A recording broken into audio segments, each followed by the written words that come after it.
uwepo wa viongozi mbalimbali kama ifuatavyo. Mheshimiwa Rais, naomba utambue uwepo wa waheshimiwa mawaziri kutoka serikali ya Jamhuri ya Muungano wa Tanzania na serikali ya Mapinduzi ya Zanzibar. Naomba tusimame. Mheshimiwa Rais, naomba utambue uwepo wa manaibu mawaziri wote. Mheshimiwa Rais, naomba utambue uwepo wa makatibu wakuu wa wizara mbalimbali.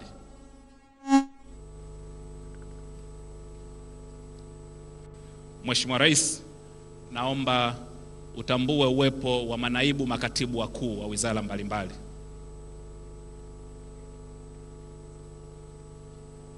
Mheshimiwa Rais, naomba utambue uwepo wa waheshimiwa wabunge.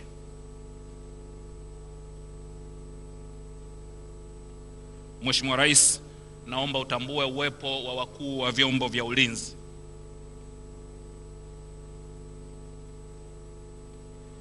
Mheshimiwa Rais, naomba utambue uwepo wa mabalozi mbalimbali wanazoziwakilisha nchi zao nchini Tanzania.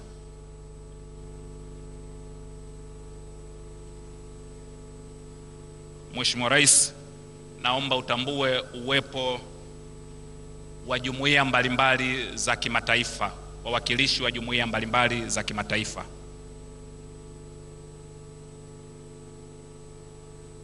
Thank you. Mheshimiwa Rais, naomba utambue uwepo wa wenye viti wa taasisi mbalimbali.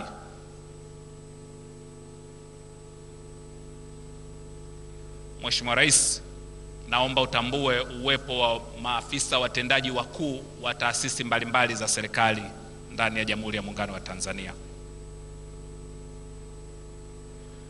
Mheshimiwa Rais, naomba utambue uwepo wa jumuiya ya wafanya biashara.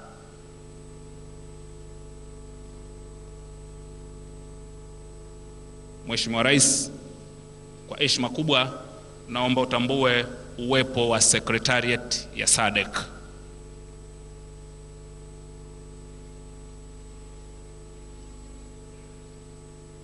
Thank you. Mheshimiwa Rais, mwisho kabisa naomba utambue uwepo wa vyombo mbalimbali vya habari vya ndani na nje ya Tanzania. Asanteni sana.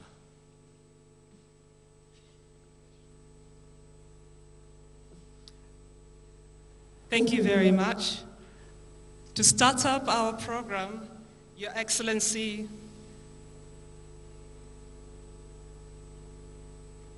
the President of the United Republic of Tanzania, the ministers, deputy ministers, permanent secretaries, deputy permanent secretaries, ambassadors, heads of international agencies, chairpersons of institutions, CEOs, members of the business community, Sadc Secretariat, and members of the media. I now welcome Professor Francis to give us 5 minutes of key areas for conducive environment, which will touch upon the theme of this year, Sadc Industrialization Week. Prof, you have 5 minutes.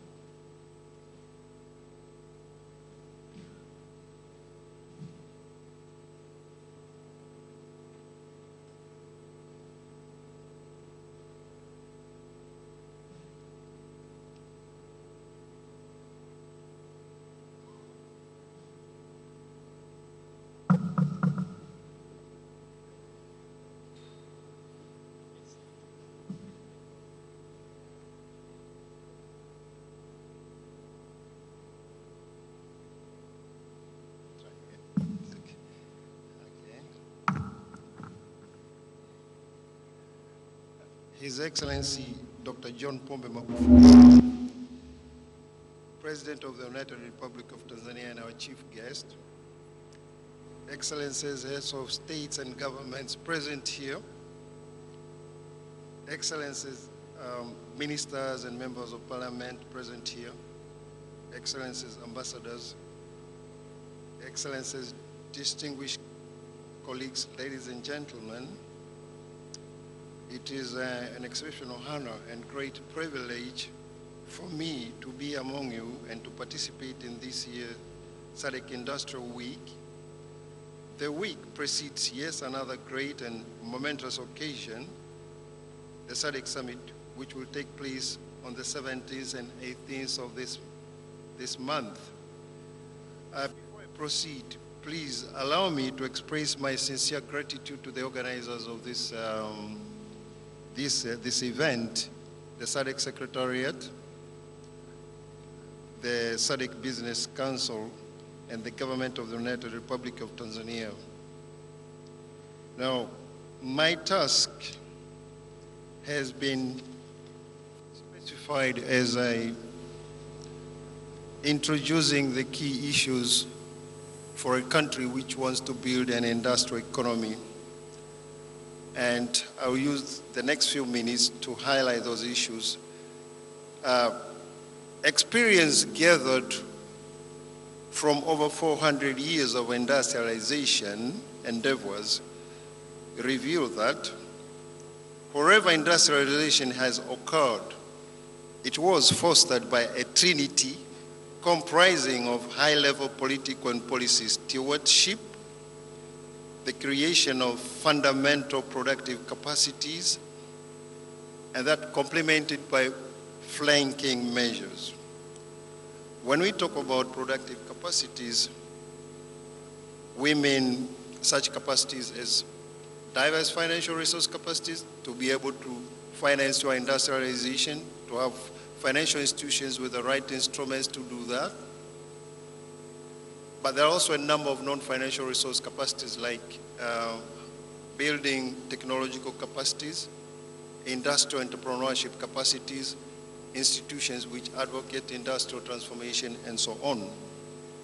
But for that to work, we also need high-level political and policy leadership.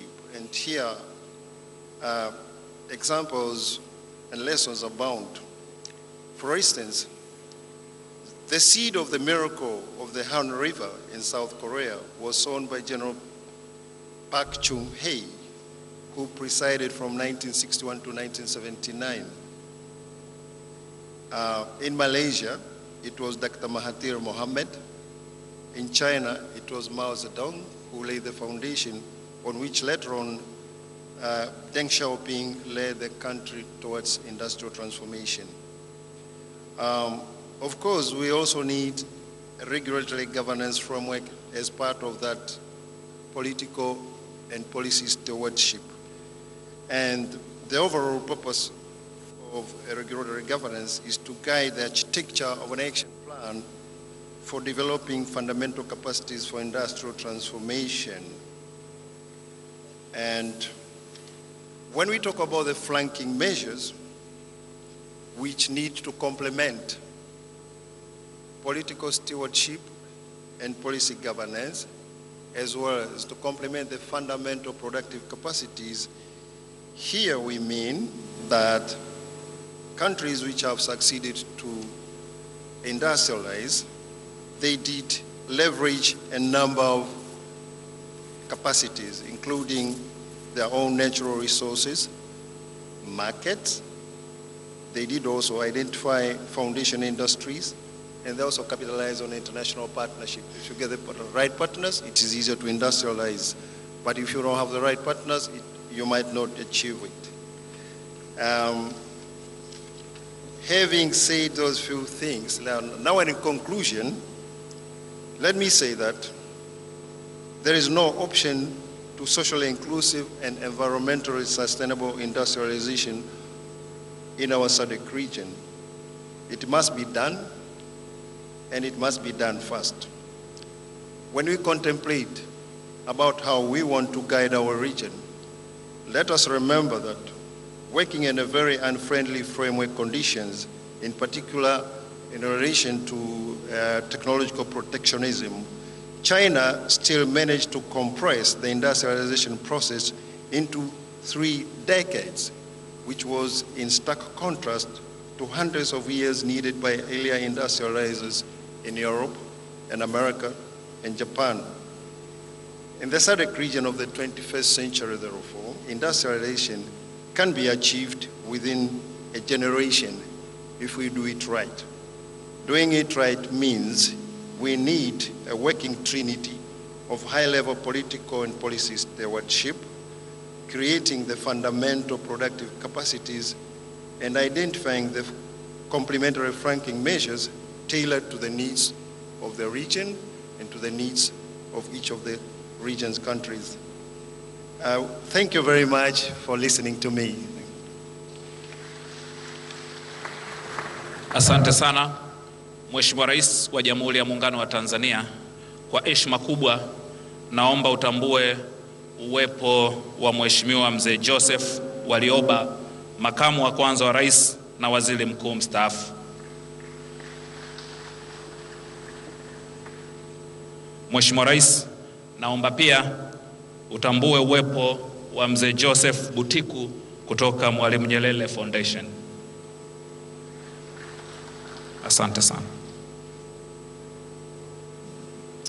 Thank you very much, Professor Francis, for showcasing, you call them the three trinity that are important for creating conducive environment.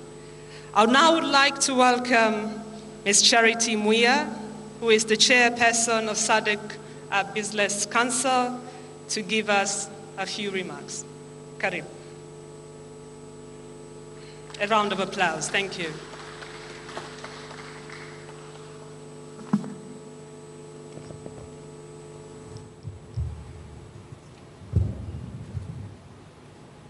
Thank you, Director of Ceremonies. Your Excellency, President the Honorable John Pombe Magufuli, the President of the United Republic of Tanzania, the Executive Secretary of the Sadc Secretariat, Madam Dr. Stegomena Tex, the Minister of Trade and Industry of the Republic of Tanzania, Honorable Innocent Bashungwa, and the other ministers present. Ladies and gentlemen, allow me to stand on the protocol already established. My name is Charity. I'm from Namibia. And for a start, I do not know why it took me so long to come to Tanzania. This is my first time to come to Tanzania, Your Excellency. I have worked in various capacities, and I must say, thank you for the hospitality from the Tanzanian people. Your Excellency, recently when you came to Namibia, you gave a directive that Namibia should introduce Kiswahili in schools. I think I'm moving quite ahead of the government. Thank you very much. I did a bit of research on Tanzania, and I'm informed that the majority of Tanzanians are actually Christians. Please permit me to quote scripture as I start with my statement. 1 Corinthians 1:10.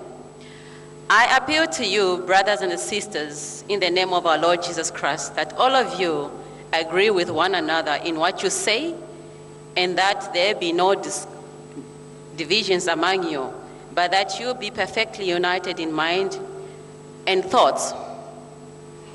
Sadc, within it, has got the word community. And the idea of community comes from the sense of responsibility we have for each other.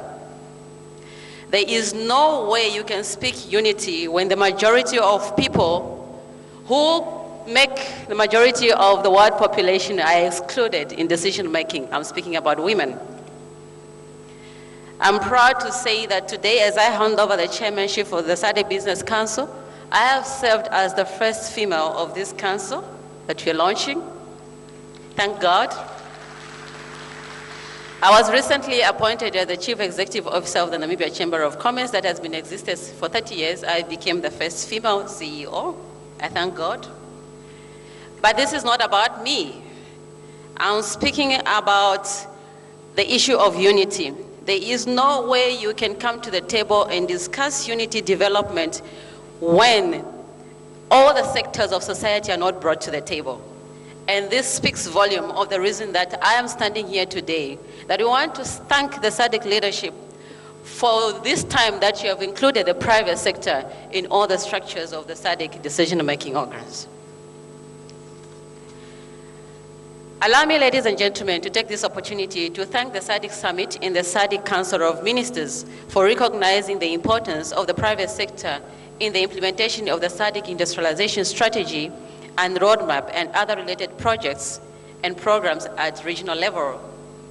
Successfully industrializing our region requires a combined effort from public and private sector.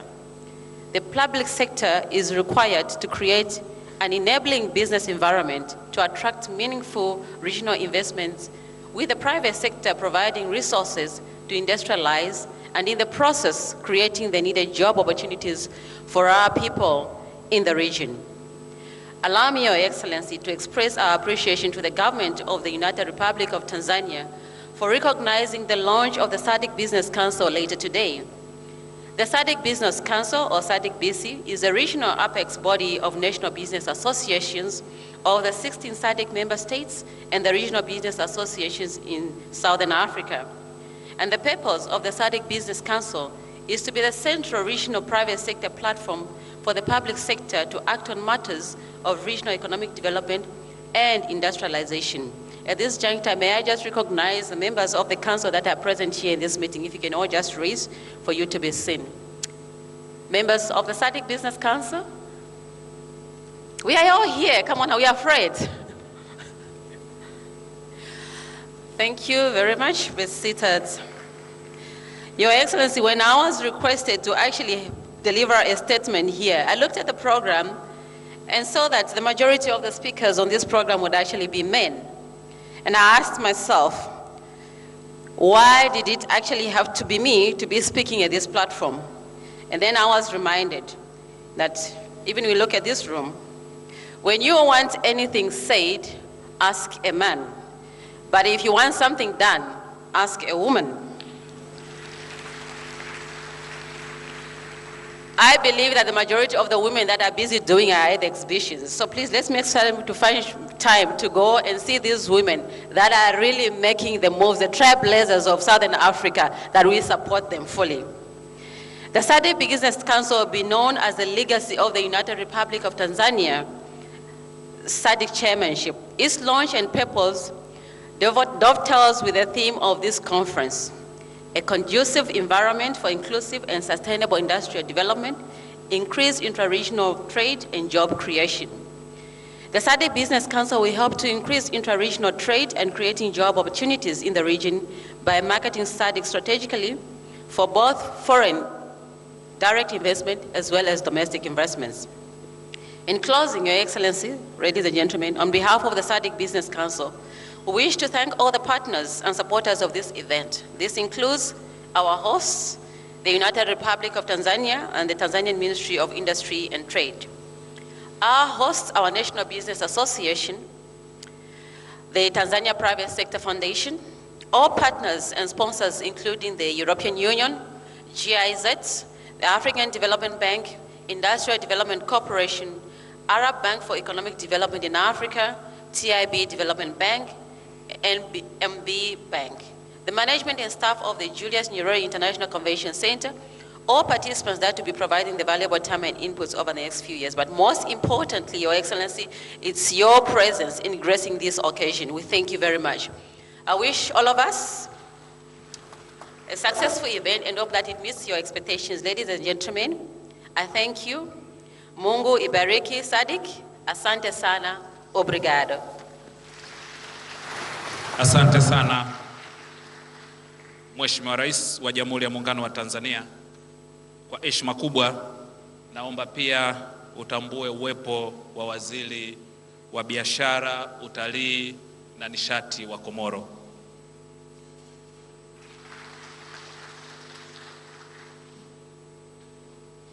Thank you so much, the outgoing chairperson of Sadc Business Council, and in particular for the great work that you've done. I'd now like to call upon the current chairperson of Tanzania Private Sector Foundation, Mr. Salaam Shamte, to give his remarks. Karibu.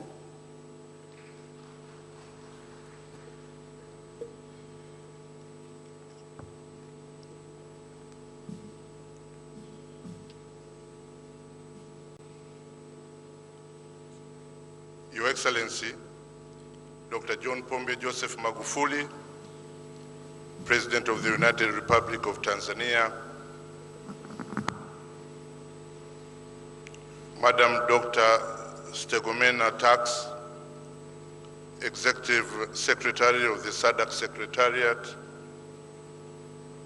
Honorable Ambassador Amina Salum Ali, Minister for Trade and Industry of the Revolutionary Government of Zanzibar, Honorable Innocent Bashungwa, Minister for Industry and Trade of the United Republic of Tanzania, Honorable Kabudi, Minister for Foreign Affairs and Regional Cooperation, Honorable Ministers and Deputy Ministers from all SADC countries, Madam Charity Mwiva, my chairperson of the SADC Business Council, distinguished members of the business community, government officials, and distinguished invited guests, members of the press, ladies and gentlemen, all protocols observed. On behalf of the Tanzania private sector, I would like to take this opportunity to welcome you and to thank you all for making time to participate in this historic engagement for our country and our SADC region. It is indeed an honor for us to host all the SADC countries in Tanzania, the land of Kilimanjaro, Serengeti, and Zanzibar. Special recognition and welcome to all of you who have traveled from the other 15 countries in the SADC region to come to Dar es Salaam. For those who last visited Tanzania when we hosted the SADC meetings in 2003, you will see a remarkable change over the last 16 years. Your Excellency, Dr. John Pombe Joseph Magufuli, President of the United Republic of Tanzania. CSF was established in 1998 for the purpose of promoting private sector-led social and economic development in Tanzania. TPSF is the apex umbrella body for private sector organizations and corporate bodies in all sectors of the economy at all levels, small and large, formal and informal. It is the voice of the private sector and provides a platform for the private sector to engage with the public sector at the subnational, national, and international levels to address cross-cutting issues which touch the prosperity of the private sector. It is also the country's focal point for regional and international business councils. Your Excellencies and distinguished guests, the SADC region, and indeed the African continent, offers huge potential and opportunities to lift our people out of poverty. The role and importance of the private sector in this endeavor cannot be overemphasized. And you would agree with me that this is really across all the SADC member states. The private sector creates over 90% of all jobs in SADC countries. It is the main source of investment and producer of goods and services, including food, government revenue, and foreign exchange earnings. Despite this important role, the private sector in Africa is still nascent, coupled with many challenges in doing business. This limits our role and potential in transforming the continent into a high-growth economic giant. For example, intra-African trade accounted for only 19% of total trade in 2018, compared with 59% in Asia and 69% in Europe. It is still more expensive to ship a container from one African country to another than importing it from, say, China, facing a lot of tariff and non-tariff barriers. According to the World Bank, basic services such as water, electricity, the internet, rail and road transport are 2 to 7 times more expensive for African businesses than for their Asian counterparts. We should also ask ourselves as a continent, why do we annually spend more than 30 billion US dollars to import food while we have 60% of all the arable land in the world? Why should an African country import rice from Asia while there's plenty of rice and potential to grow much more in Tanzania? It is critical for the private and the public sectors to work together in partnership to address the bottlenecks which hold us back. And all African countries can embrace the spirit of working together as one, removing the cross-border trade barriers, and increase intra-African investments and trade. This gathering here today is the evidence of our commitment to strive to work together as a region and as a continent in order to create economies of scale, reduce geographic fragmentation, and focus on collaboration rather than wasteful competition. We are confident that by the end of this week, we will have recommendations which will move this agenda forward at speed. Your Excellency and distinguished guests, Tanzania is among the top 5 fastest growing economies in the whole of Africa, growing at around 7% per annum for the last decade.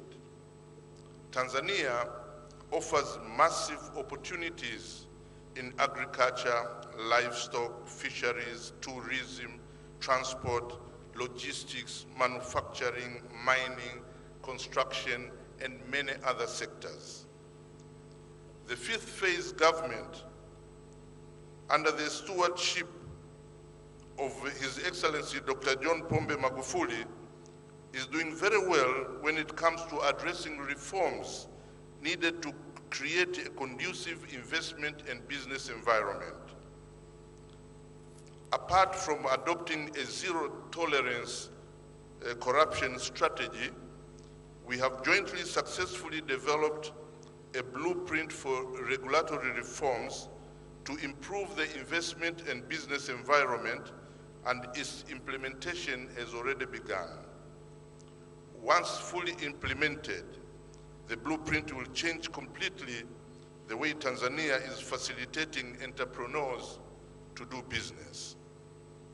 Tanzania is also massively investing in improving rail, road, and air infrastructure and the production of energy to support the industrialization drive. Through the reforms and public investment, the business environment is steadily improving, and coupled with our unique geographical positioning, our country is a very attractive investment destination. We welcome our brothers and sisters from Sadc and beyond to join us in exploring areas of partnerships for investing in Tanzania and in the region in a collaborative, win-win approach. We strongly urge the public-private sector players across the continent to rethink and learn competition and embrace more collaboration. Let us work together in public-private partnerships for all endeavors, large and small, because together we will surely succeed. We again welcome our brothers and sisters from outside Tanzania to this SADC Industrialization Week and Conference, but don't make it all business. Enjoy yourselves by booking an unforgettable tour to the wonderful tourist attractions across this beautiful and peaceful country. Karibuni sana, and thank you very much for listening to me.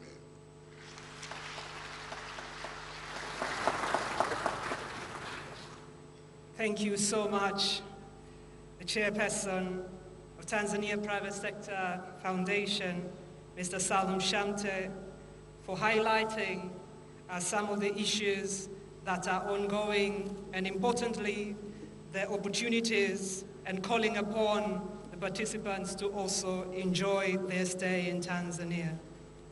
I'd now like to call upon the Executive Secretary of SADC Secretariat, Dr. Stegomena Tax, to give her remarks. Karibu.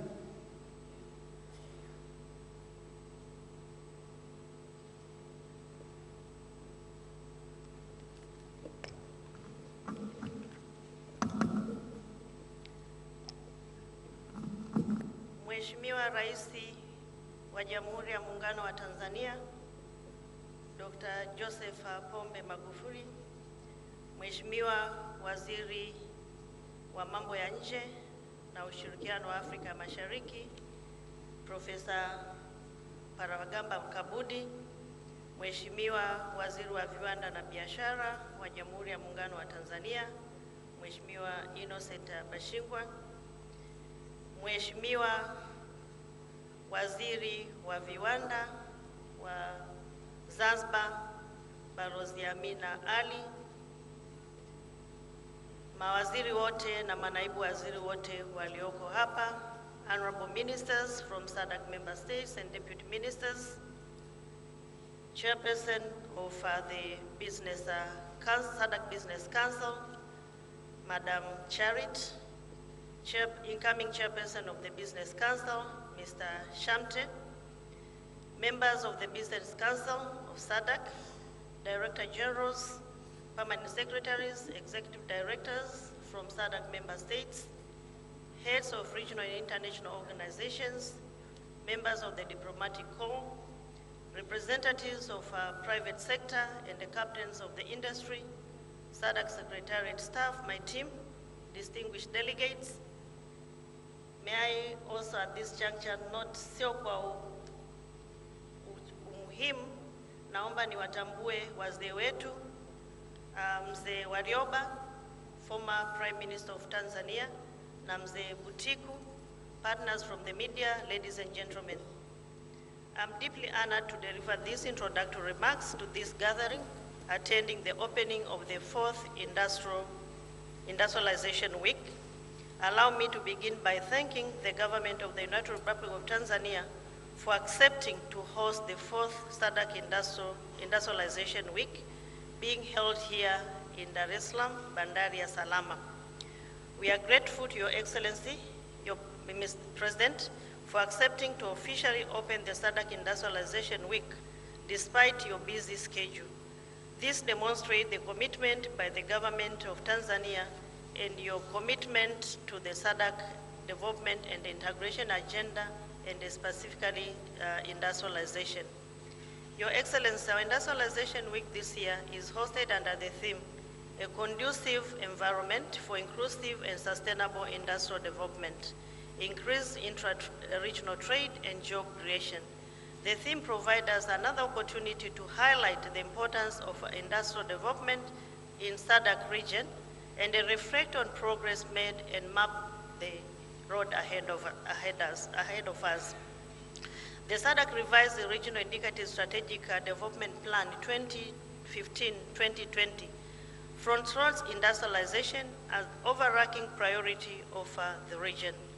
Front-loading industrialization was premised on a clear understanding that it is only through technological and economic transformation that the aspiration of the founders of our region can be achieved.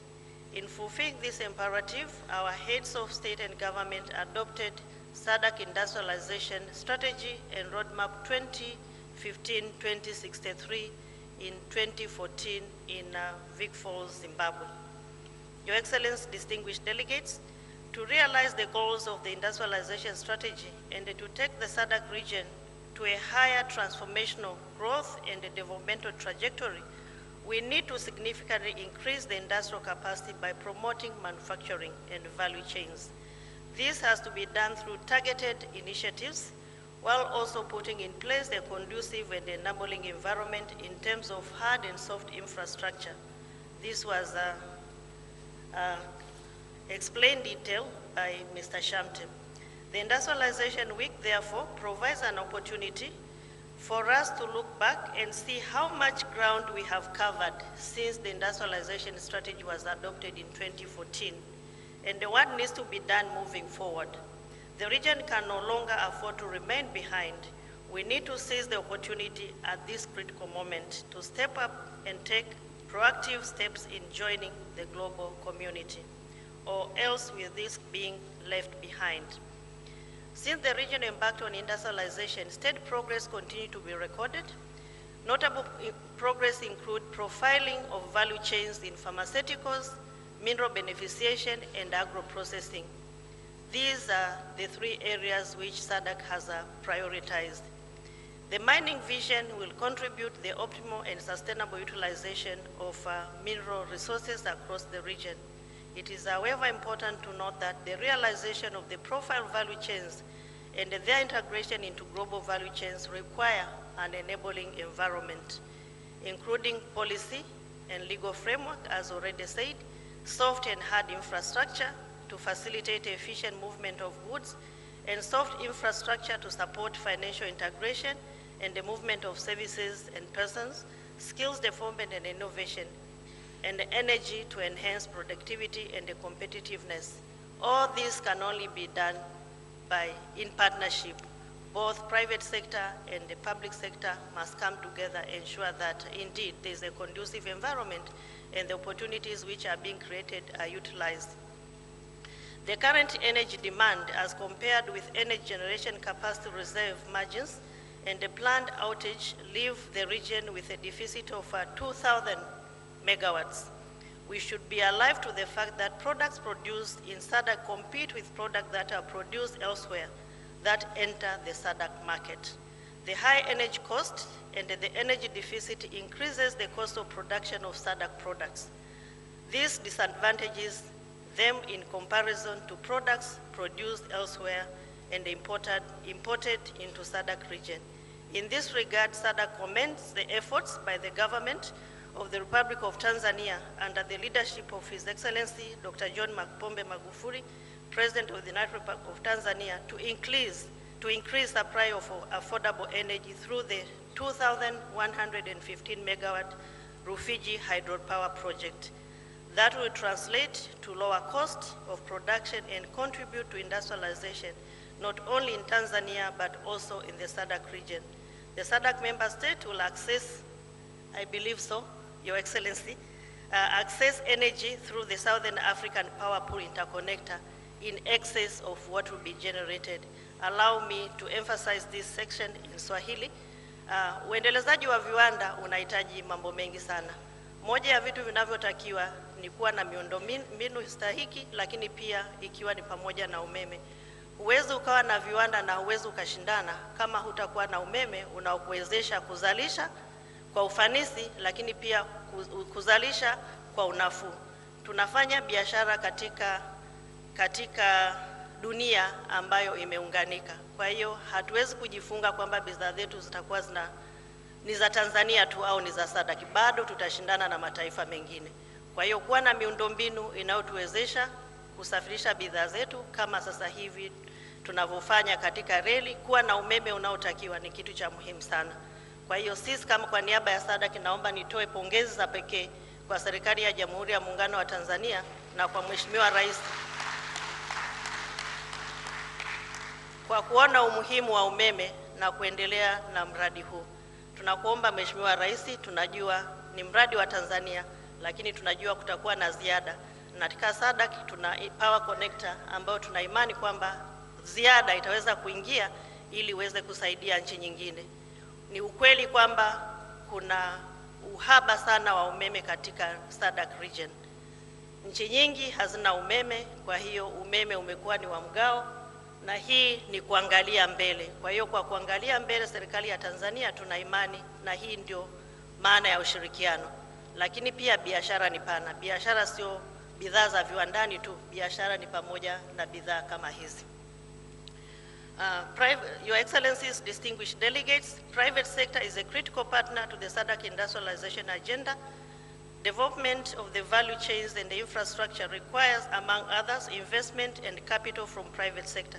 It is therefore gratifying to note that the Sadc will witness a historical birth of the Business Council during this industrialization week. Sadc recognized the role of private sector and the value its contribution. This is evidenced in the ongoing partnership and structures that have been put in place for this purpose, including the Industrial Development Forum, which bring on board a number of players, including private sector, and the Sadc Business Council.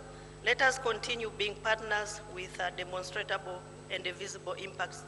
Let us not complain as private sector.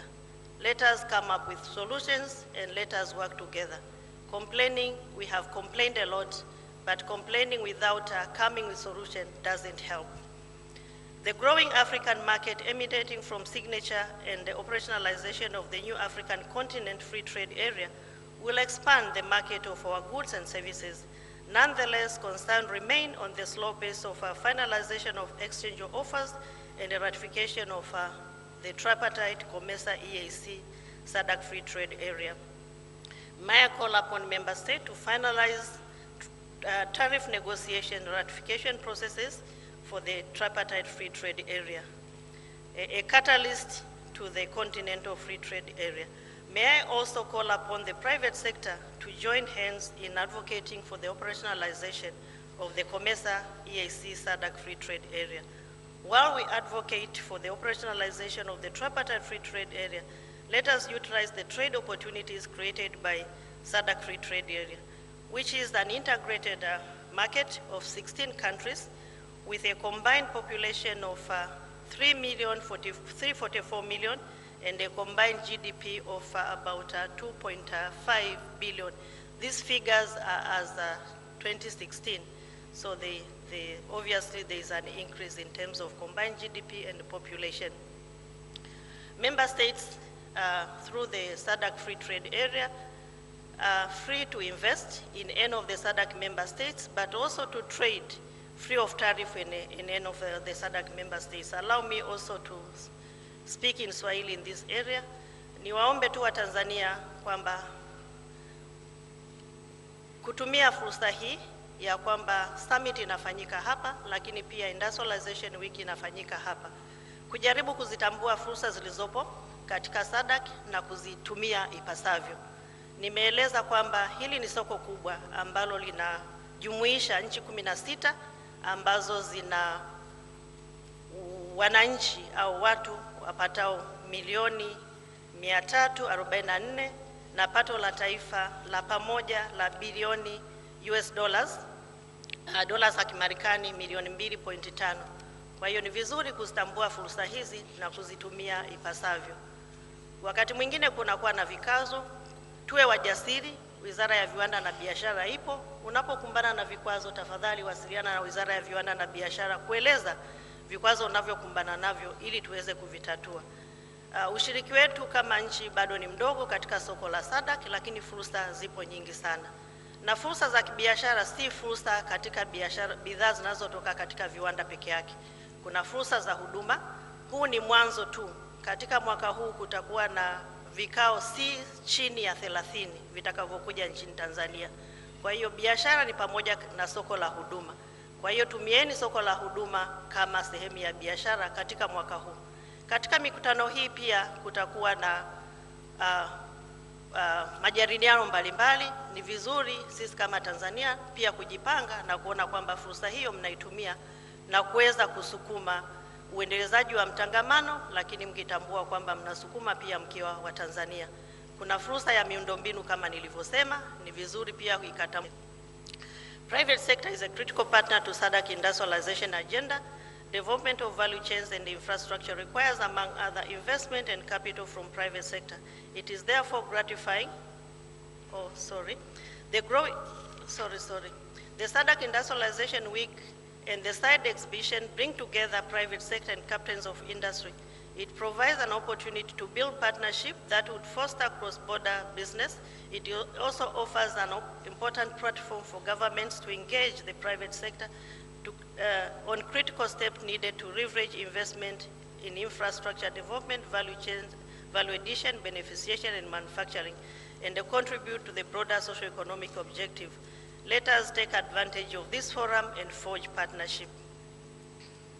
Recognizing that the frequency and severity of climate change events are likely to increase as the capacity of nature to self-regulate continues to weaken due to environmental degradation, there is need to ensure preparedness by, among others, guarding against environmental degradation that contribute to the devastating phenomena.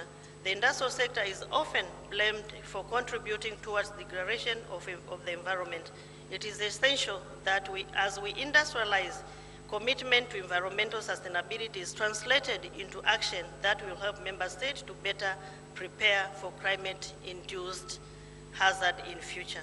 As I conclude, Your Excellency, allow me to once again thank Your Excellency, sir, for gracing this occasion, but more importantly, for the steps which you're taking, which will have a big impact in SADC integration agenda, together with impact on the economy of Tanzania. Allow me also to thank the Minister and staff of the Minister of Industry and Trade in collaboration with Minister of Foreign Affairs and East African Cooperation of the United Republic of Tanzania for the hard work in preparing for this Industrialization Week. Let me also thank the Interim Secretariat of SADC Business Council for supporting the SADC Secretariat to prepare and make this event a success. While thanking the Interim Secretariat of the Business Council, let me also recognize the private sector and the captains of industry, the international community, civil society, the academia, and the youth present here. It is my hope that such show of cooperation will continue to punctuate our effort to industrialize and ultimately to achieve deeper regional integration. Mheshimiwa Shamte, you are taking over. Tunakuomba sana kwamba Interim Business Council ilikuwepo, lakini sasa tunazindua SADC Business Council. Ni matumaini yetu kwamba Business Council itakuwa na secretariat yake. Kwa hiyo katika mwaka huu nafikiri ni moja ya kazi kubwa ambayo tunakukabidhi ili uweze kuifanyia kazi. Tunaishukuru interim NEPAD kwa kuwa interim, lakini interim isije ikawa ni permanent. I submit. Thank you. Thank you so much, Dr. Tax, for actually telling us a bit of history around the SADC Industrialization Week, and this is the 4th phase, and importantly, for encouraging us in particular to look for solutions so that at the end of the day, we do have and we are able to lower costs of production. And for the case of Tanzania, you called us upon to utilize the opportunities that are coming upon through the SADC Industrialization Week, and importantly also the summit. Thank you so much. Mheshimiwa Rais wa Jamhuri ya Muungano wa Tanzania, naomba uniruhusu utambue uwepo wa Mr. Thabo Andrew Mukono, Waziri wa Maendeleo ya Uchumi, Mazingira na Utalii kutoka Jimbo la Limpopo, Afrika Kusini. Mheshimiwa Rais, sasa ni zamu ya mawaziri wa viwanda na biashara. Kwa heshima kubwa, naomba sasa nimkaribishe Balozi Amina Ali, Waziri wa Biashara na Viwanda kutoka Serikali ya Mapinduzi Zanzibar, atoe maelezo ya wizara yake. Mheshimiwa, kwa heshima kubwa, karibu.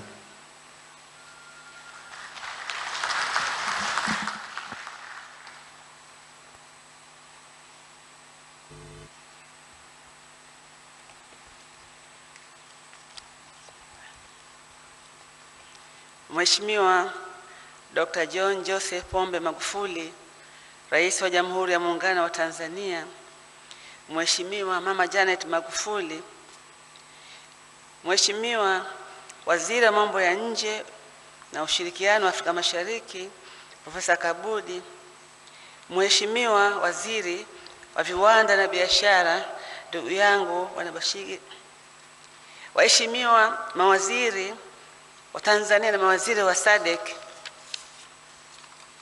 Dr. Stegomene Al-Taxi, katibu mtendaji wa Sadc, ndugu makatibu wakuu wote wa Tanzania na Sadc, waheshimiwa mabalozi na wawakilishi wa mashirika ya kimataifa, waheshimiwa wabunge na wawakilishi, mama mwenyekiti baraza la sekta binafsi la Sadc, Bwana Salaam Shamte, mwenyekiti bodi ya taasisi ya sekta binafsi, ndugu washirika wa Maendeleo, viongozi wote waliopo hapa wanaongoza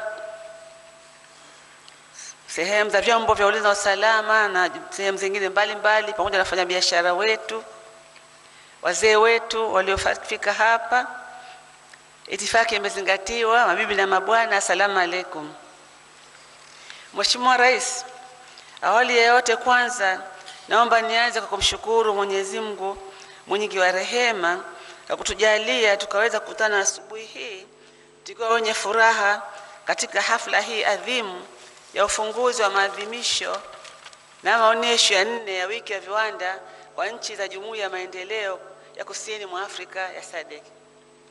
Pili, Mheshimiwa Rais, naomba nichukue nafasi hii nikukushukuru wewe binafsi kwa kukubali kuwa mgeni rasmi kwenye ufunguzi wa maadhimisho na maonesho haya.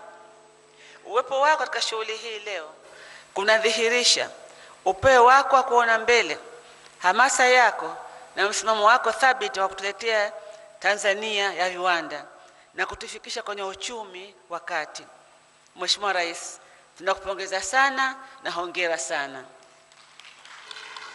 Mheshimiwa Rais, uchumi wa viwanda ni mtambuko, yani cross cutting, kwani kufanikiwa kwake kunategemea sana kuimarika kwa sekta nyingine kama vile elimu ya sayansi, teknolojia, uhandisi na maendeleo ya tafiti, research and development katika nchi.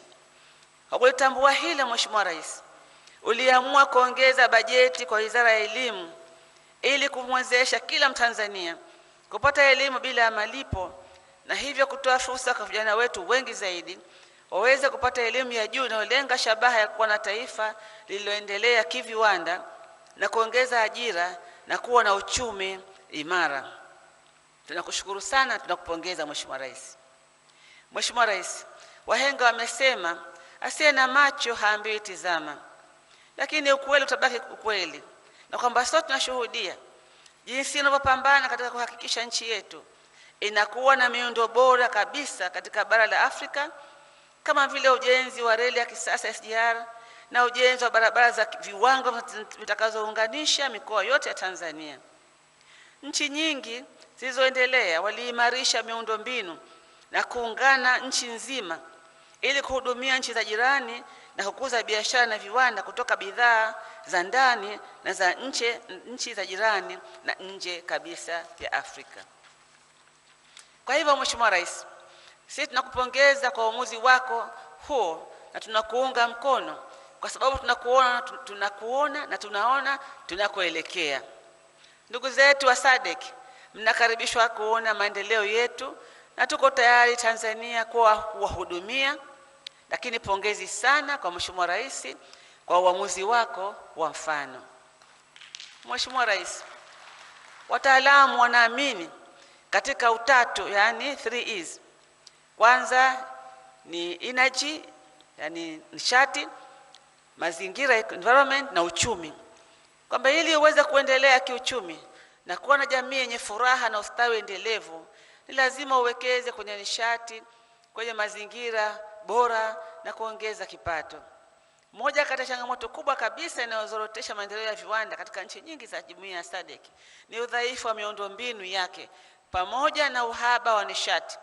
Mheshimiwa Rais, tunakupongeza sana kwa uthubutu na kwa ujasiri kutekeleza lile wazo la muasisi wa taifa letu hayati Mwalimu Julius Nyerere la kujenga bwawa kubwa la aina yake ya kutoa umeme ili kutuwezesha kujihakikishia nishati ya umeme na ya uhakika na kutunza mazingira yetu. Uamuzi wako huu Mheshimiwa Rais umeongeza uhakika wa nishati sio tu kwa Tanzania bali Mheshimiwa Rais kwa Afrika nzima. Sasa tumejiunga na wazalishaji wakubwa wa nishati Afrika. Hongera sana Mheshimiwa Rais. Mheshimiwa Rais, kabla ya kuanza kutekeleza sera na mikakati yetu kujitetea maendeleo, swala la ulinzi na usalama lina umuhimu wa kipekee ambalo wewe pamoja na Rais wa Zanzibar na mwenyekiti wa Baraza la Mapinduzi Mheshimiwa Dr. Ali Mohamed Shein mnashirikiana kikamilifu katika kudumisha amani na utulivu katika nchi yetu. Na sisi wananchi tuna imani na matarajio makubwa sana kwa uongozi wenu. Na Tanzania na Zanzibar viwanda inawezekana. Ndugu zetu wa Sadc, Tanzania itaendelea kuwa ni kisiwa cha amani.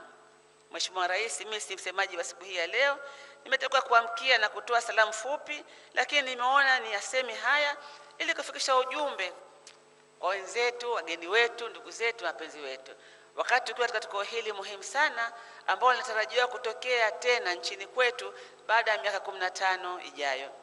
Kabla ya kumalizia kutoa salamu zangu, naomba kwa mara nyingine tena nikushukuru wewe Mheshimiwa Rais, waheshimiwa viongozi wote, wakiwemo mawaziri, makatibu wakuu, kwa uongozi wenu mahiri hadi kufikia siku hii ya leo ambapo maadhimisho na maonesho ya 4 ya siku ya viwanda yanatarajiwa kufunguliwa rasmi. Pia naomba niwashukuru na wapongeze sana makatibu wakuu na manaibu makatibu wakuu pamoja na wataalamu wetu wote wa serikali ya Muungano Tanzania na serikali ya Mapinduzi ya Zanzibar ambao wamefanya kazi kubwa kuandaa shughuli hii. Natambua haikuwa kazi rahisi, lakini wa Tanzania tukiamua Mheshimiwa Rais tunaweza. Baada ya salamu hizo Mheshimiwa Rais nasema asanteni sana. Asante sana Mheshimiwa Balozi Amina Ali, Waziri wa Biashara na Viwanda kutoka Serikali ya Mapinduzi ya Zanzibar. Mheshimiwa Rais, sasa ni zamu ya kupata maelezo kutoka kwa Waziri wa Viwanda na Biashara wa Jamhuri ya Muungano wa Tanzania. Kwa heshima kubwa naomba sasa nimwalike Mheshimiwa Innocent Basungwa Mbunge, Waziri wa Viwanda na Biashara wa Jamhuri ya Muungano wa Tanzania, atoe maelezo ya wizara yake na baadaye aweze kukukaribisha kuzungumza na mkutano huu. Mheshimiwa Dr. John Joseph Pombe Magufuli, Rais wa Jamhuri ya Muungano wa Tanzania, Mheshimiwa Mama Janet Magufuli, mama yetu, Mheshimiwa Profesa Palamagamba Kabudi, Waziri wa Wizara ya Mambo ya Nje na Ushirikiano wa Afrika Mashariki, Mheshimiwa Balozi Amina Ali, Waziri wa Viwanda na Biashara wa Serikali ya Mapinduzi ya Zanzibar, waheshimiwa mawaziri wote kutoka nchi za Sadc, waheshimiwa manaibu waziri, Mheshimiwa Suleiman Sadc, mwenyekiti wa kamati ya kudumu ya Bunge ya Viwanda, Biashara, Mazingira.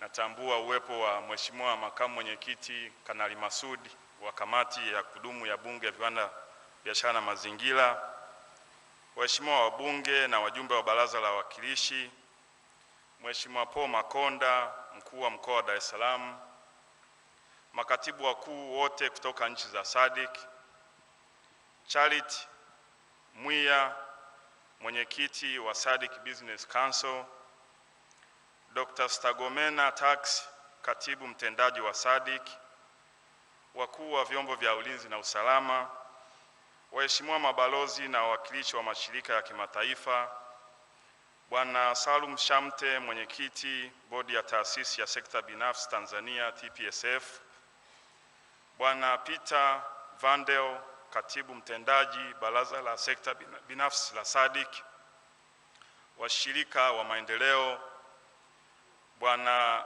Patel, mwenyekiti wa Confederation of Tanzania Industries CTI, Bwana Ali Mfuruki, mwenyekiti wa CEO Round Table Tanzania, Bwana Albert Mchanga, kamishina wa viwanda na biashara, Commission ya Umoja wa Afrika AU, waandishi wa habari, wageni waalikwa, mabibi na mabwana, itifaki imezingatiwa. Habari ya asubuhi. Awali ya yote, Mheshimiwa Rais, nitumie nafasi hii kwanza kumshukuru Mwenyezi Mungu kwa kutukutanisha hapa tukiwa salama wa afya, na tunamshukuru Mwenyezi Mungu kwa kuwafikisha salama ndugu zetu kutoka nchi za Sadc na duniani kote kuja kuhudhuria wiki ya viwanda vya Sadc hapa Dar es Salaam. Tunamshukuru Mwenyezi Mungu. Karibuni sana, karibuni Dar es Salaam, famously known as the Haven of Peace. Tunawakaribisha sana. Mheshimiwa Rais, ninayo heshima kubwa kusimama mbele yako siku hii muhimu ya uzinduzi wa maadhimisho na maonyesho ya 4 ya wiki ya viwanda vya Sadc yanayoanza leo tarehe 5 na kumalizika tarehe 9 Agosti mwaka 2019. Awali ya yote, Mheshimiwa Rais, napenda kutoa shukrani zangu za dhati kwako kwa kukubali kutenga muda na kuja kutufungulia maadhimisho na maonyesho haya ya jumuiya yetu ya Sadc. Tumefarijika sana na uwepo wako mahali hapa. Mheshimiwa Rais, tunakushukuru sana.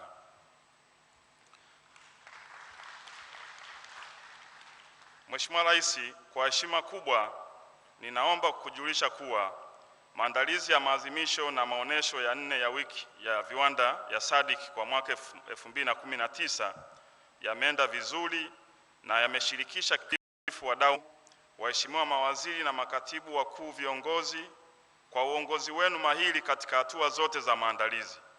Ninaomba pia kuwashukuru makatibu wakuu na manaibu makatibu wakuu pamoja na wataalamu wetu wote ambao wamehusika katika maandalizi ya maadhimisho na maonyesho haya. Tunawashukuru sana. Ninaomba pia kutumia nafasi hii kuishukuru Secretariat ya Sadc kwa ushirikiano mkubwa ambao wameutoa kwetu katika hatua zote za maandalizi. Nashukuru pia uongozi wa kituo cha mikutano cha AIC kwa namna ambavyo wameshirikiana nasi katika maandalizi. Na vishukuru vyombo vyetu vya ulinzi na usalama kwa namna ambavyo wamekuwa bega kwa bega na sisi tangu tulipoanza maandalizi haya. Na washukuru Tanzania Port Authority, Puma Energy Tanzania, TTCL, Vodacom, Tigo, Timea, CRDB, TANAPA, TPSF na wadau wengine wote kwa ujumla wao ambao kwa namna moja au nyingine wamejitolea kwa hali na mali kufanikisha mkutano huu. Tunawashukuru sana.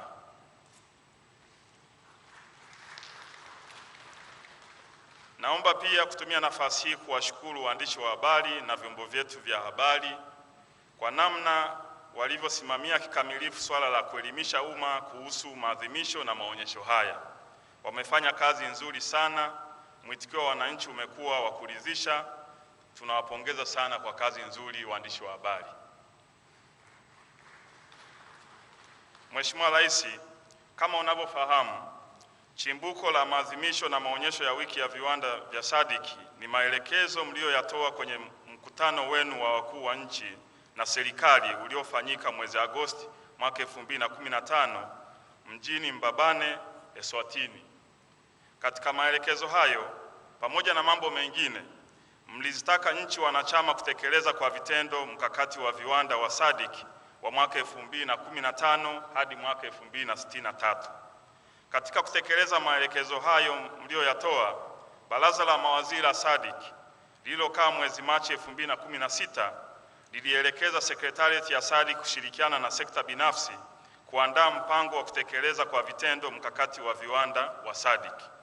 Katika kikao hicho, pamoja na masuala mengine, ilikubalika kuwa maadhimisho na maonyesho ya wiki ya viwanda kila mwaka yafanyike kwa mwenyeji na mwenyekiti wa mkutano wa wakuu wa nchi na serikali. Baada ya makubaliano hayo, Maadhimisho ya kwanza ya maonyesho hayo yalifanyika nchini Eswatini mwaka 2016, ya pili yalifanyika nchini Afrika Kusini mwaka 2017 na ya tatu yalifanyika nchini Namibia mwaka 2018. Mwaka huu Tanzania tumepewa heshima kubwa ya kuandaa maadhimisho ya 4. Maonyesho yanafanyika katika kipindi muhimu sana ambapo nchi zetu za Sadc zimeweka msisitizo mkubwa katika ujenzi wa uchumi wa viwanda. Ni dhahiri serikali yako imekuwa ikiusimamia ujenzi wa uchumi wa viwanda kwa umahiri mkubwa na matokeo yake yanaonekana wazi kwa wananchi na kwa jamii ya kimataifa. Mheshimiwa Rais, tunakupongeza sana kwa miradi mikubwa ya ujenzi wa reli ya kisasa, kufufua shirika letu la ndege ATCL, miradi ya kufua umeme wa uhakika na ujenzi wa bandari ya Dar es Salaam, Mtwara na Tanga. Mheshimiwa Rais, jitihada hizi za serikali zikiambatana na utekelezaji wa blueprint zinazidi kuboresha mazingira ya kufanya biashara na kuwekeza hapa Tanzania, na mazingira haya wezeshi ambayo tunazidi kuyaboresha Mheshimiwa Rais ni kwa ajili ya sekta yetu binafsi, lakini kwa ajili ya our brothers and sisters kutoka kwenye nchi za Sadc kutumia Tanzania kama nchi ya kuzalisha bidhaa na huduma mbalimbali kwa ajili ya nchi zetu. Mheshimiwa Rais, tunakupongeza sana kwa kuendelea kusukuma mazingira ya wezeshi yawepo. Kwa hiyo natoa wito kwa CTI, TPSF, CEO Roundtable, TCIA, amkeni, tumieni wiki ya viwanda vizuri ku leverage na ku network na wenzetu kutoka nchi za Sadc ili tuzidi kuitumia Tanzania na mikakati mizuri na miundombinu ambayo Mheshimiwa Rais pamoja na serikali ya awamu ya 5 tunaendelea kuiweka ili wenzetu mshirikiane nao kuhakikisha tunatumia vizuri hii miundombinu na Tanzania inakuwa ni nchi ya uzalishaji kwa ajili ya wananchi wetu wa nchi za Sadc pamoja na dunia. Mheshimiwa Rais, maadhimisho na maonyesho ya wiki ya viwanda vya Sadc hutoa fursa kwa wazalishaji kuonesha bidhaa zinazotengenezwa katika viwanda vilivyopo katika nchi wanachama wa Sadc. Hivyo, maonyesho haya hutumika kuonesha kwa vitendo maendeleo ya viwanda ndani ya jumuiya yetu, ikiwa ni utekelezaji wa mkakati na mpango wa kuendeleza viwanda wa Sadc. Maonyesho haya hutoa pia fursa kwa washiriki kubadilishana uzoefu, taarifa mbalimbali na kukuza mahusiano endelevu ambayo ni muhimu katika kuimarisha jumuiya yetu ya Sadc kiuchumi. Maonyesho huenda sambamba na midahalo yenye mada mbalimbali ambazo hutoa nafasi ya kujadili fursa na changamoto na pia kuhamasisha zaidi wadau kushiriki katika shughuli za maendeleo ya viwanda na biashara ndani ya jumuiya. Mheshimiwa Rais, napenda kufahamisha kuwa kauli mbiu ya maadhimisho haya ya 4 ya wiki ya viwanda ya Sadc kwa mwaka 2019 ni A Conducive Environment for Inclusive and Sustainable Industrial Development, Increased Intra-Regional Trade and Job Creation, ambayo tafsiri yake kwa Kiswahili ni mazingira wezeshi kwa maendeleo jumuishi na endelevu ya viwanda, ongezeko la biashara na ajira kikanda. Kauli mbiu hii imezingatia malengo ya mkakati wa uendelezaji viwanda wa Sadc ambao unazingatia uendelezaji viwanda, ukuzaji wa biashara ndani ya jumuiya na uzalishaji ajira. Aidha, kauli mbiu hii inaendana pia na malengo yaliyomo katika dira ya maendeleo ya taifa 2025, mpango mkakati wa kitaifa wa maendeleo ya viwanda, yani Integrated Industrial Development Strategy 2025, na mpango wa pili wa taifa wa maendeleo wa miaka 5. Mheshimiwa Rais, kwa ujumla Tanzania imekuwa ikifanya vizuri katika biashara ndani ya Sadc. Takwimu zinaonyesha kuwa mauzo ya Tanzania kwenda nchi za Sadc kwa mwaka 2018 yalikuwa dola za Marekani milioni 999 na senti 64 ikilinganishwa na dola za Marekani milioni 877 na senti 8 mwaka 2017.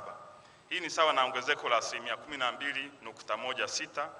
Wakati huo uingizaji wa bidhaa kutoka Sadc uliongezeka kutoka dola za Kimarekani milioni 600.64 hadi kufikia dola za Marekani milioni 604.32 mwaka 2018, sawa na ongezeko la asilimia 0.61.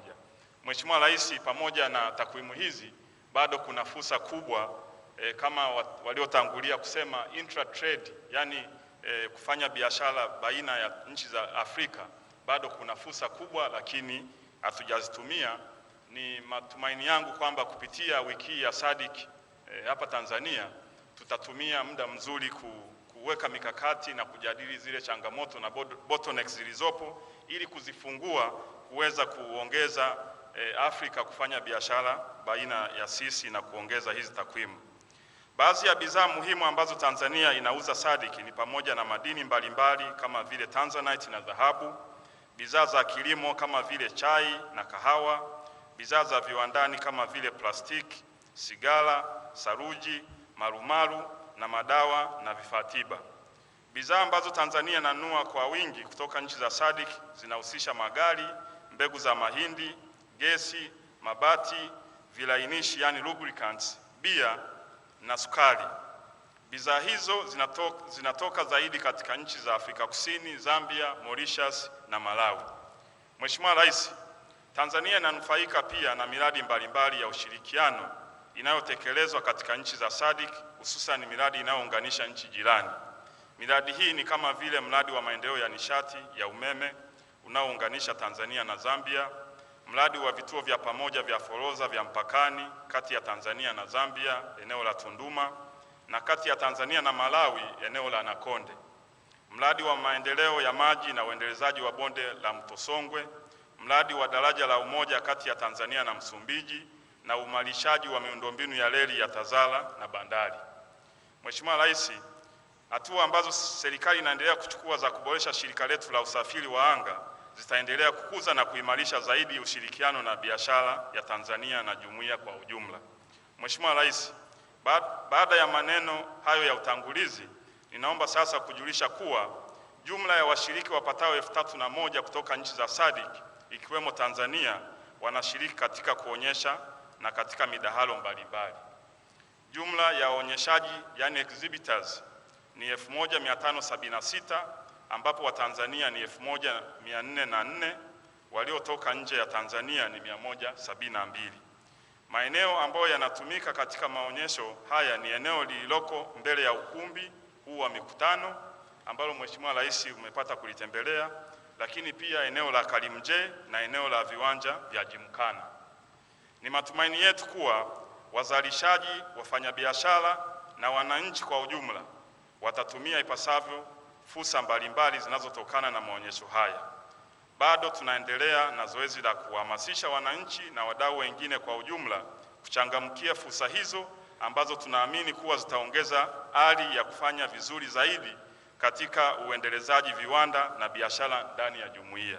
Mheshimiwa Rais, napenda pia kufahamisha kuwa katika programu ya maadhimisho na maonesho kutakuwa na mijadala mbalimbali itakayohusu masuala kadhaa ya uendelezaji viwanda na biashara. Mheshimiwa Rais, siku ya Ijumaa tarehe 9 Agosti, wageni wetu watapata fursa ya kutembelea baadhi ya viwanda nchini. Jumla ya viwanda vitakavyotegemea kutembelewa ni 20 ambapo 14 ni vya Tanzania bara na 6 ni vya Zanzibar. Ziara hiyo inalenga kutoa nafasi kwa wageni wetu kushuhudia na kujifunza zaidi kuhusu juhudi zinazofanywa na serikali ya awamu ya 5 kwa kushirikiana na sekta binafsi nchini na ujenzi wa uchumi wa viwanda. Mheshimiwa Rais, baada ya kusema maneno haya kwa heshima kubwa, ninaomba sasa nikukaribishe uongee na wananchi wa nchi za Sadc kupitia hadhara hii na hatimaye kutufungulia rasmi maadhimisho na maonesho haya ya wiki ya viwanda ya Sadc kwa mwaka 2019. Mheshimiwa Rais, karibu sana. Asante Mheshimiwa Innocent Basungwa, Bunge, Waziri wa Viwanda na Biashara, akimalizia hotuba yake sasa na kumkaribisha Mheshimiwa Rais wa Jamhuri ya Muungano wa Tanzania.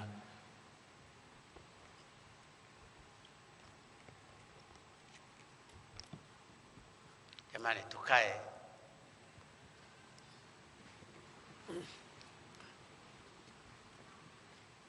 Mheshimiwa Dr. Stegomena Tax,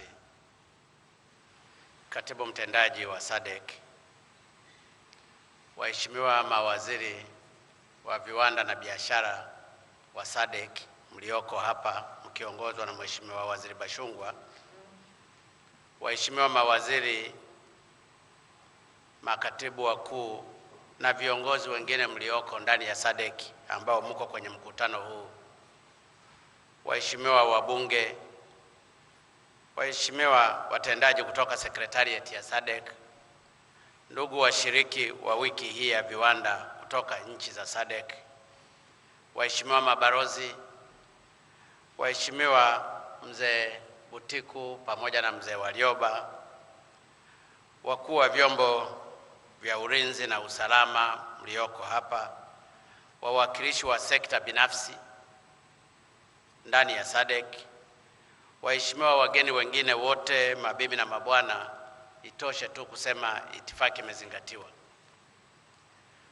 Awali ya yote, napenda niwashukuru waandaaji wa wiki hii ya viwanda kwa kunialika kuja kufungua maadhimisho haya ya 4 ya wiki ya viwanda ya Sadc.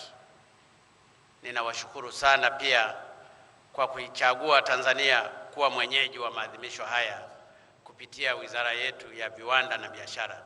Kwa kweli hii ni heshima kubwa kwa Tanzania. Asanteni sana. Napenda pia nitumie fursa hii kwa niaba ya serikali na Watanzania wote kuwakaribisha sana wageni wetu wote hapa nchini, hususan kwenye jiji letu la Dar es Salaam. Dar es Salaam maana yake ni mahali salama au mahali pa amani. Hivyo basi hapa mpo kwenye mikono salama, na mjisikie mpo nyumbani. Tanzania ni nyumbani kwenu. Waheshimiwa viongozi, ndugu washiriki, sekta ya viwanda ni muhimili muhimu kwa maendeleo ya taifa lolote. Viwanda ni muhimu katika kukuza uchumi. Viwanda ni muhimu katika kupambana na umaskini pamoja na kupunguza tatizo la ukosefu wa ajira kwa vijana wetu. Viwanda ndivyo vilivyochochea ukuaji uchumi na kuyaletea utajiri mkubwa mataifa yaliyoendelea ikiwemo Marekani, Japani, Ujerumani, Uingereza, Ufaransa na kadhalika.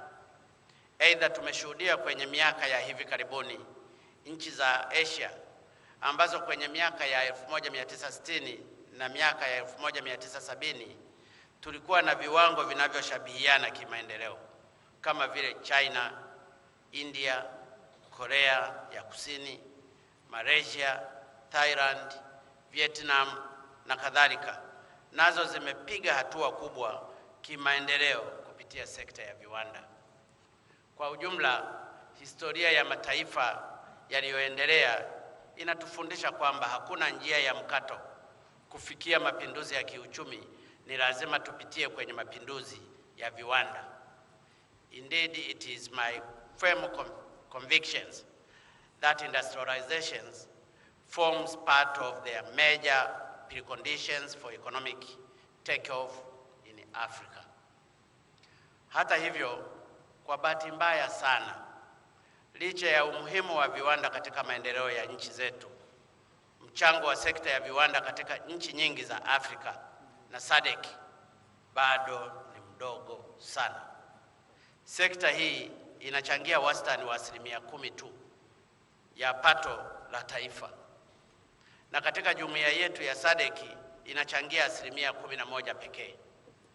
Aidha, kwa sasa mchango wa bidhaa za viwandani za Afrika duniani ni chini ya 3%, na hii ni kwa mujibu wa Benki ya Maendeleo ya Afrika, na nimemwona mwakilishi wa Benki ya African Development Bank yuko hapa.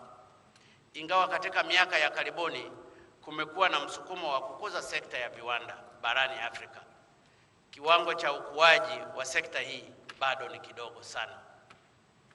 Waheshimiwa viongozi wenzangu, mabibi na mabwana, kwa sababu ya kutokuwa na viwanda, nchi za Afrika zimebaki kuwa maskini.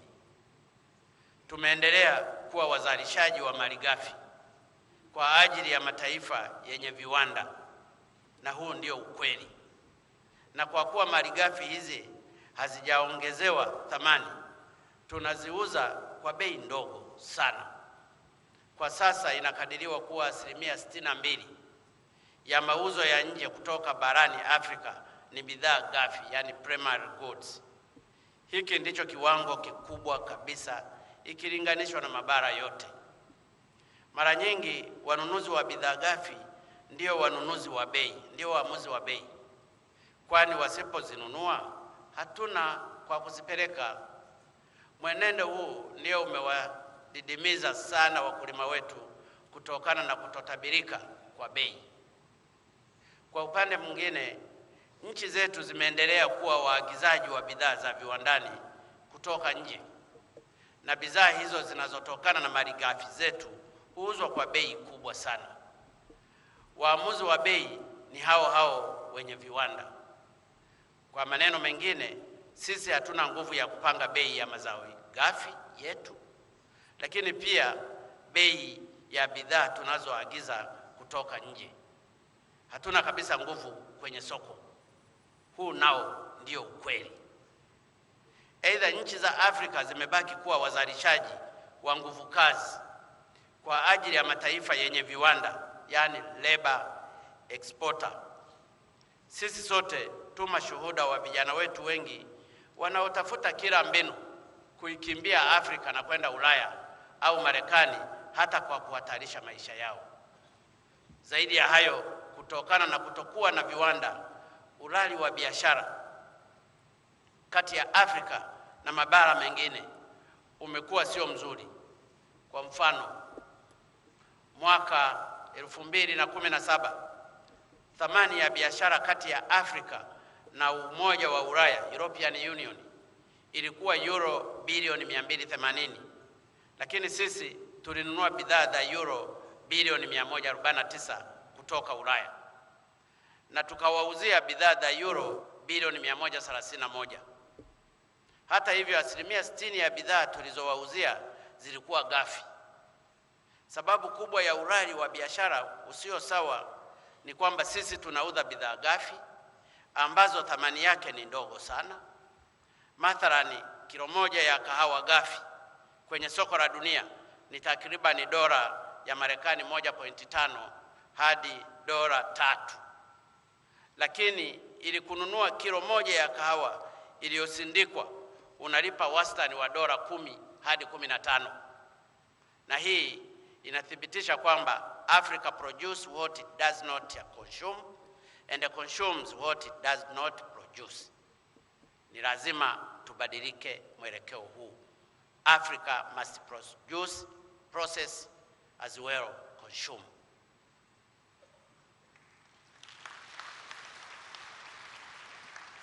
Ndugu zangu viongozi, vile kwa sababu ya kukosekana kwa viwanda, biashara miongoni mwa nchi za Afrika, intra-Africa trade, ambayo imezungumzwa pia na viongozi waliotangulia, imebaki kuwa ndogo sana. Ni chini ya 20%. Wakati Latin America ni wastani wa 30%. Asia ni 40%. Ulaya ni zaidi ya 60%. Na kwenye jumuiya yetu ya Sadc ni 22% tu. Huu ndio ukweli. Ndugu zangu viongozi na ndugu washiriki, ni dhahiri kwamba katika mazingira kama haya kuna upotevu mkubwa wa fedha za kigeni, kwani fedha zetu nyingi tunazitumia kuagiza bidhaa kutoka nje badala ya kuwekeza kwenye miradi ya maendeleo inayoweza kutokomeza umaskini. Kwa maana pana, ukosefu wa viwanda unaifanya Afrika iendelee kuwa na uchumi tegemezi na hivyo kubakia ndani ya mduara wa umaskini, yani the vicious circle of poverty. Hii ndiyo gharama ya kutokuwa na viwanda. Na hapa nimetoa mfano michache kuwadhihirishia kuwa mapinduzi ya viwanda ni njia ya lazima kuipitia kuelekea ukombozi wa kweli kiuchumi. Waheshimiwa viongozi, ndugu washiriki, kwa kuzingatia hayo yote, napenda kutumia fursa hii kuzipongeza nchi zote wanachama wa Sadc kwa kuanza kuchukua hatua mbalimbali za kukuza sekta ya viwanda, hususan kupitia mkakati wa Sadc wa maendeleo ya viwanda, yani the Sadc Industrialization Strategy and the Roadmap 2015 up to 2063. Mkakati huu umejengwa katika nguzo kuu tatu. Kwanza, maendeleo ya viwanda kama kichocheo cha mageuzi ya kiuchumi na kiteknolojia. Pili, kuongeza ushindani wa bidhaa za viwandani. Na tatu, kutumia mtangamano wa kikanda na jiografia yetu kwa ajili ya maendeleo ya viwanda na ya kiuchumi. Nina matumaini makubwa kuwa endapo mkakati huu utatekelezwa ipasavyo, sekta ya viwanda itakuwa kwa kasi kubwa kwenye ukanda wetu. Nipongeze pia Sadc kwa kufikia uamuzi wa kuwa na wiki ya viwanda. Huu ni utaratibu mzuri kwa kuwa unatoa fursa kwa wadau na viwanda kutoka sekta ya umma na binafsi kukutana na kujadiliana kuhusu namna mbalimbali za kukuza na kustawisha sekta ya viwanda kwenye nchi zetu. Nimefurahi sana kusikia kuwa wawakilishi wa taasisi na viwanda mbalimbali kutoka nchi wanachama wa Sadc mnashiriki maadhimisho na maonyesho haya. La muhimu zaidi, wiki ya viwanda ya Sadc ni fursa ya kubadilishana uzoefu miongoni mwa wadau kuhusu utekelezaji wa mikakati ya miaka 49 ya uendelezaji wa viwanda katika jumuiya yetu kuanzia mwaka 2015 hadi 2063. Nafahamu kuwa haya ni maadhimisho ya 4 ya wiki ya viwanda ya Sadc, ambapo ya kwanza yalifanyika nchini Eswatini mwaka 2016, ya pili yalifanyika Afrika Kusini mwaka 2017 na ya tatu yamefanyika nchini Namibia mwaka jana wa 2018. Maadhimisho haya ya 4 yamebeba kauli mbiu isemayo mazingira wezeshi kwa maendeleo endelevu na jumuishi ya viwanda, kukuza biashara na ajira ndani ya jumuiya, yani a conducive environment for inclusive and sustainable industrial development, increased intra-regional trade and job creation. Bila shaka hii ni kauli mbiu mwafaka kabisa wakati huu ambapo mataifa yetu yanafanya jitihada za kuondoa vikwazo mbalimbali vya uwekezaji hususan katika viwanda na kuhamasisha ushiriki mpana zaidi wa nchi ikiwemo sekta binafsi. Na nimefurahi kuona sekta binafsi inawasilishwa vizuri kwenye wiki hii. Waheshimiwa viongozi na ndugu washiriki, kutokana na jitihada hizi zilizoanzishwa na Sadc, mafanikio mbalimbali yameanza kupatikana. Mathalani, mwaka 2016 sekta ya viwanda ilikuwa kwa 2.6 ikilinganishwa na 1.5 mwaka 2015. Mchango wa sekta ya viwanda kwenye nchi za Sadc pia umeanza kuongezeka. Zaidi ya hapo, na umuhimu zaidi, ni kwamba kutokana na jitihada hizi ikiwemo mabadiliko ya kisera, hamasa ya ujenzi wa viwanda kwenye nchi wanachama imeongezeka. Mathalani, kwa upande wetu sisi Tanzania, hivi sasa tumeweka mkazo mkubwa katika ujenzi wa viwanda hususan vyenye kutumia malighafi zinazopatikana kwa wingi nchini na pia ambazo bidhaa zake zinatumika kwa wingi hapa nchini. Kwa kipindi cha miaka mitatu cha serikali ya awamu ya 5, ukijumlisha viwanda vikubwa na vidogo, zaidi ya viwanda vipya 4,000 vimeanzishwa. Nimefurahi kuwa kwenye ratiba tumepata fursa ya kutembelea baadhi ya viwanda, lakini nimeambiwa vingine viko mbali kidogo na maeneo haya tunayofungulia. Lakini pia kule Zanzibar nako kuna viwanda kadhaa ambavyo vimefunguliwa. Tunashukuru sana Sadc. Waheshimiwa viongozi, ndugu washiriki, pamoja na mafanikio yaliyopatikana, ni wazi kuwa bado tuna safari ndefu ya kuhakikisha sekta ya viwanda inazidi kukua na kuleta mageuzi ya kiuchumi katika nchi zetu. Hivyo basi, ujumbe wangu kwenu na kwa nchi wanachama wa Sadc ni huu ufuatao. Kwanza, tuweke kipaumbele kwenye uhawishaji wa teknolojia ya viwanda ndani ya jumuiya yetu na ndani ya Afrika yani intra-regional and intra-Africa technology transfer. Kabla ya kwenda mbali, sanjari na hii, tuuziane malighafi na bidhaa zingine miongoni mwetu ili tukuze mtaji na kuendeleza viwanda ndani ya jumuiya na bara letu kwa ujumla. Kama Namibia wanahitaji mahindi, tuwapelekee mahindi. Kama South Africa wanahitaji korosho, tuwapelekee korosho, tusiziagize mahali pengine. Kama kuna magari yanahitaji kununuliwa kutoka South Africa kuja Tanzania, tuyanunue. Kama ni sukari inatoka Mauritius inakuja Tanzania, tuinunue Mauritius badala ya kununulia kwingine. Ile market ya watu milioni 350 ndani ya Sadc, tutakuwa tumejenga uchumi ndani ya Sadc countries. La pili, tujikite kwenye kukuza na kuendeleza ubunifu wa watu wetu pamoja na kuhamasisha matumizi ya teknolojia rahisi, simple technology. Tuna vijana wengi wenye vipaji vikubwa katika sayansi na teknolojia, lakini badala ya kutumia sayansi na teknolojia hii, tunakimbilia kwenye mataifa ya mbali na kununua teknolojia kwa gharama kubwa, wakati mwingine isiyosawiri mazingira yetu na mahitaji yetu.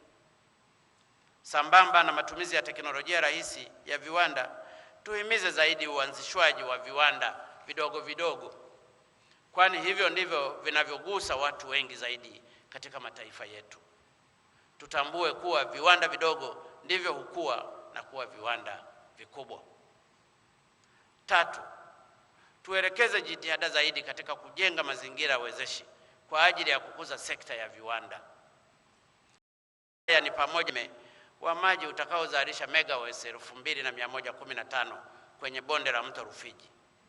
Katika sekta ya usafiri na usafirishaji, tunajenga reli ya kisasa kwa kiwango cha kimataifa, yani standard gauge railway, kuanzia Dar es Salaam kupitia Dodoma hadi magharibi mwa Tanzania. Baadaye tutaiunganisha nchi za jirani hadi Rwanda na Burundi. Hali kadhalika tunajenga barabara, bandari na viwanja ambavyo vingi vimezungumzwa na wale walionitangulia. 4, tushughulikie vikwazo vyote vinavyochelewesha maendeleo ya sekta ya viwanda. Ndani ya Sadc na ndani ya Afrika tunawekeana vikwazo visivyo vya maana ambavyo havifacilitate biashara miongoni mwetu.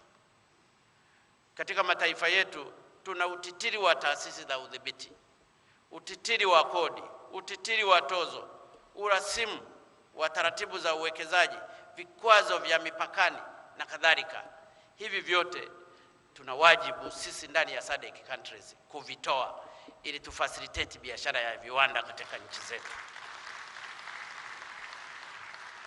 5, tuhimize sekta binafsi kwenye nchi zetu kuchangamkia fursa za kuwekeza kwenye sekta ya viwanda. Sekta binafsi ndio wahusika wakuu katika kujenga viwanda. Jukumu la serikali ni kutengeneza mazingira mazuri. Hivyo changamkieni fursa zilizopo, na sekta binafsi za Sadc ziache kulalamika, ziendelee na challenge na kuzitatua challenge. Hakuna vitu vinavyokuja bure bure. They have to face the challenge instead of complaining every day and then.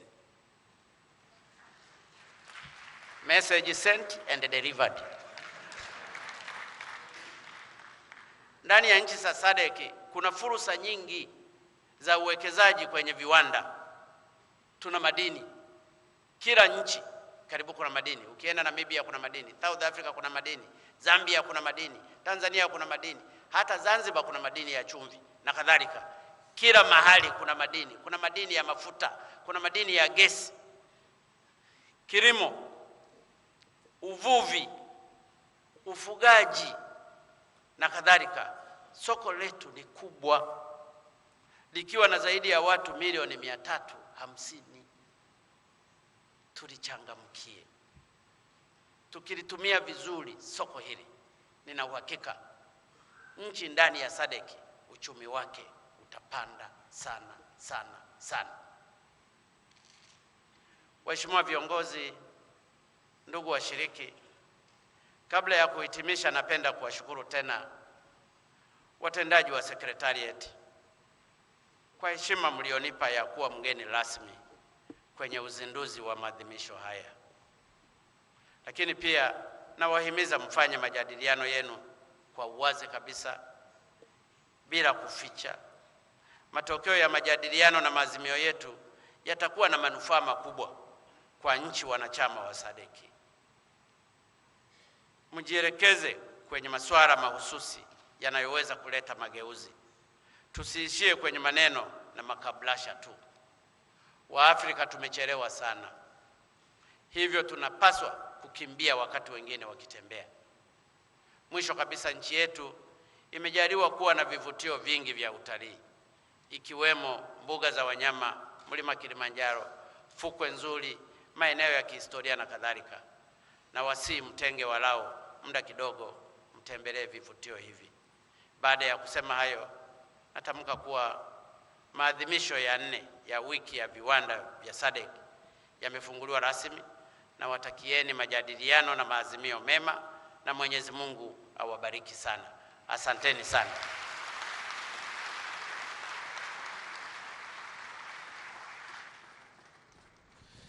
Na mtazamaji wa TBC1, Mheshimiwa Rais Dr. John Magufuli amefungua rasmi sasa maonesho haya na maadhimisho ya wiki ya viwanda ambayo yanafanyika hapa katika ukumbi wa Mwalimu Nyerere, lakini pia maonesho mengine yanafanyika katika viwanja vya Karimjee, lakini pia viwanja vya Gymkhana hapa jijini Dar es Salaam.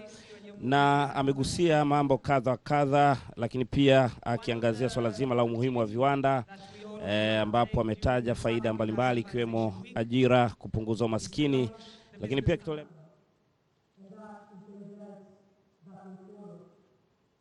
I'd like to call upon the outgoing chairperson of the Sadc Business Council, together with the incoming chairman of the Sadc Business Council, to stand, to go downstairs and stand as a sign. Yes. Karibu Mr. Shamte and Charity.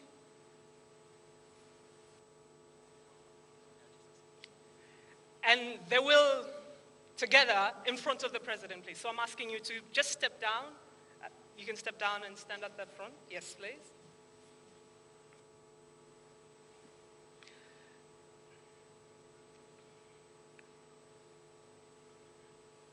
We've heard from Charity the amazing work that the Business Council undertakes, and the shake of hands that they're going to do right now in front of our president is a sign of handing over.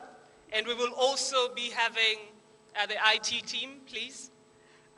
There will be a video that is officially showing the handover from Sadc Business Council Chairperson Charity to Mr. Salaam Shamte. And everybody in the room, while they're shaking hands, I would ask you to put your hands together, please.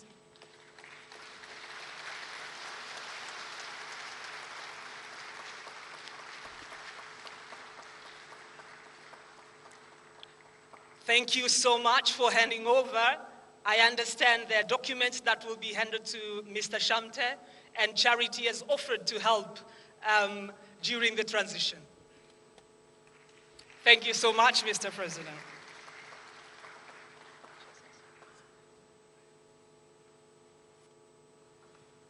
Mheshimiwa Rais wa Jamhuri ya Muungano wa Tanzania, baada ya makabidhiano hayo kwa heshima kubwa, ratiba inayofuata sasa ni picha za ukumbusho, na tutaanza. Picha kwanza itakuwa ni waheshimiwa mawaziri wote kutoka nchi za Sadc pamoja na manaibu mawaziri. Tunaomba utapita hapa nyuma. Tutasimama huko nyuma ya meza kuu, nyuma Mheshimiwa Rais wa Jamhuri ya Muungano wa Tanzania. All ministers from Sadc countries, please. And the deputy na mtazamaji wa Azam TV, asante kwa kuendelea kubaki nasi. Matangazo haya yanakujia moja kwa moja hapa kutoka katika ukumbi wa kimataifa wa Mwalimu Nyerere hapa Dar es Salaam. Na kilichofanyika tayari ni uzinduzi rasmi wa maonesho ya 4 ya viwanda na biashara ya Sadc, na zoezi lililofanyika ni makabidhiano ya uongozi kutoka kwa kiongozi anayemaliza muda wake kutoka Jumuiya ya biashara ya Sadc. Wakati picha inaendelea, Sadc Secretariat will follow, please get ready. Charity Muya huyu kutoka Namibia akimkabidhi shamte wa Tanzania, na sasa ni picha pamoja. Thank you so much. Sadc Secretariat. Naomba sasa Secretariat ya Sadc.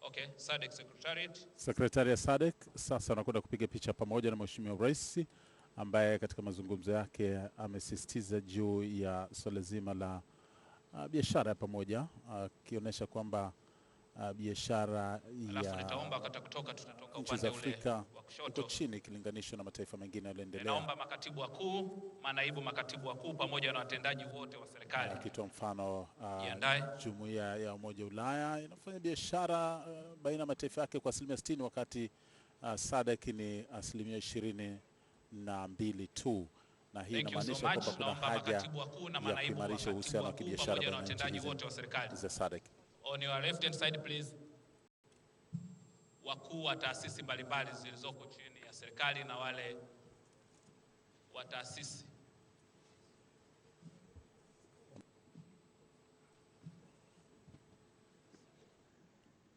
Hawa ni makatibu wakuu kutoka wizara mbalimbali wakipiga picha pamoja na Mheshimiwa Rais. Picha ya kumbukumbu katika mkutano huu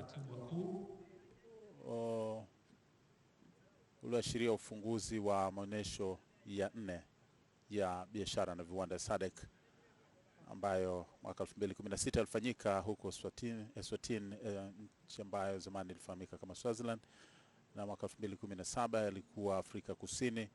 Namibia ilikuwa ni mwaka 2018 ambako ndiko nakotoka aliyekuwa kiongozi wa Jumuiya ya biashara ya Sadc, Charity Muya kutoka Namibia, ambaye amemkabidhi shamte wa Tanzania. Ambassadors watafuata pamoja na viongozi wa taasisi za jumuiya za kimataifa. Nakumbuka maneno ya Mheshimiwa Rais katika mazungumzo yake. Katika hotuba yake alisisitiza kwamba tuuziane malighafi sisi kwa sisi, ili kuimarisha uhusiano wa kibiashara badala ya kununua bidhaa kutoka nje ya nchi.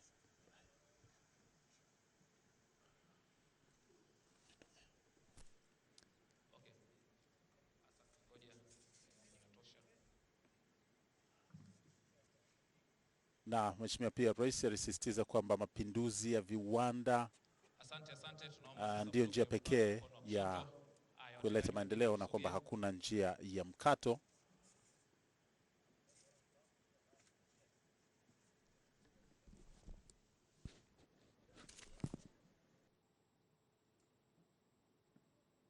Ambassadors and representatives from international agencies, please.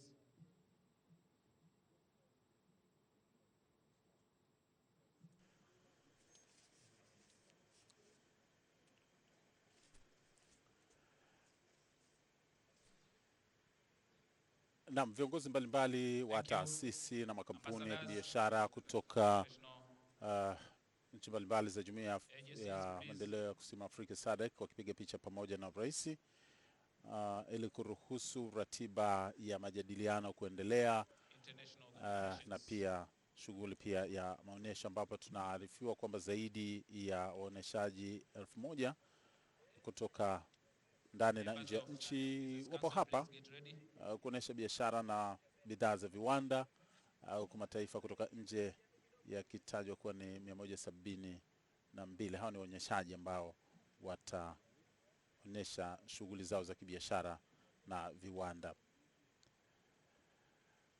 Katika hotuba ya Rais alisisitiza kwamba sekta binafsi ama sekta ya viwanda bado haijafanya vizuri katika pato la taifa ambapo ni 10%. Huko katika nchi za Sadc sekta ya viwanda ikichangia 11% ya pato la taifa, wakati katika sura ya kidunia ni 3% tu, na kwamba Afrika itaendelea kuzalisha malighafi, inaendelea kuzalisha malighafi zaidi, na mauzo ya nje kutoka Afrika yanakadiriwa kuwa ni 62% ambayo ni bidhaa ghafi tu, na hii inafanya wanunuzi kuwa ndio wenye nguvu ya kununua bidhaa kutoka nchi za Afrika ambazo bado hazijafanya vizuri katika kuongeza thamani ya bidhaa ambazo zinazalishwa hapa, na matokeo yake Afrika inazalisha kile ambacho haikitumii na pia inajikuta ikitumia kile ambacho haikizalishi, na hii inatokana na kutokuwa na viwanda ambavyo vinazalisha. Lakini kubwa zaidi, amesisitiza kwamba kuwapo kwa utitiri wa vikwazo, tozo na kadhalika katika mahusiano ya kibiashara inachangia kuzorotesha uhusiano wa kibiashara baina ya nchi za Sadc, na kwamba sekta binafsi inapaswa kuwa mhusika mkuu wa kuendesha injini hiyo ya kibiashara baina ya nchi wanachama wa Jumuiya ya Maendeleo ya Kusini mwa Afrika, Sadc. Nikukumbushe tu kwamba mtazamaji, tunapoizungumzia Sadc unaizungumzia jumuiya yenye historia. Wakati huo mwanzo kabisa nchi zilipambana kuhakikisha kwamba kuna utawala wa demokrasia, ubaguzi wa rangi unapingwa na vitu kama hivyo, na nchi zilizokuwa mstari wa mbele ilikuwa ni Angola, Botswana, Eswatini ambayo zamani iliitwa Swaziland, Lesotho, Msumbiji ambayo ni Mozambique, Tanzania na Zambia. Na mwaka 1980 Sadc ilianzishwa na nchi zilizokuwa mstari wa mbele zilikuwa Angola, Botswana, Eswatini, Lesotho, Malawi, Mozambique, Tanzania na Zambia, na mabadiliko yakajitokeza mwaka 1992. Malengo ya Sadc ilikuwa ikilenga kupiga vita ubaguzi wa rangi na utawala usio wa kidemokrasia. Sura yake ikabadilika baada ya nchi nyingi kupata uhuru, na sasa ikawa ni shughuli za kimaendeleo zaidi ambayo ndio Sadc tunayoiona sasa. Wakati huo mwaka 1992 nchi wanachama wa Sadc walikuwa ni nchi 10 ambao walikuwa ni Angola, Botswana, Eswatini ambayo ni Swaziland ya zamani, Lesotho, Malawi, Mozambique kwa maana Msumbiji, Namibia, Tanzania, Zambia na Zimbabwe. Na leo tunazungumzia Sadc ya mwaka 2019 ambapo mwenyekiti sasa ni Rais wa Jamhuri ya Muungano wa Tanzania, kwa maana ya Tanzania ndio mwenyekiti wa Sadc kwa sasa. Nchi wanachama ni 16 ambayo ni Angola, Botswana, Komoro ambayo iliungana na Sadc 2017 na ikaanza rasmi kuwa mwanachama 2018. Jamhuri ya Kidemokrasia ya Kongo, Eswatini ambayo zamani iliitwa Swaziland, Lesotho, Madagascar, Malawi, Mauritius, Msumbiji kwa maana Mozambique, Zambia, Seychelles, South Africa, Tanzania, Zambia na Zimbabwe. Hizo ndizo nchi 16 ambazo zinaunda Jumuiya ya Maendeleo ya Kusini mwa Afrika, Sadc. Taasisi mbalimbali za kibiashara na makampuni mbalimbali wakipiga picha pamoja na Rais wa Jamhuri ya Muungano wa Tanzania baada ya kutangaza rasmi kwamba maonesho ya biashara ya Sadc, ni maonesho ya 4 yamefunguliwa rasmi na yatadumu kwa siku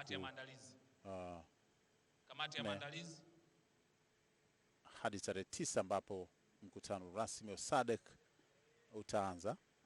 Kwa maonyesho haya ni utangulizi kuelekea mkutano huu ambao utadumu hadi tarehe 18,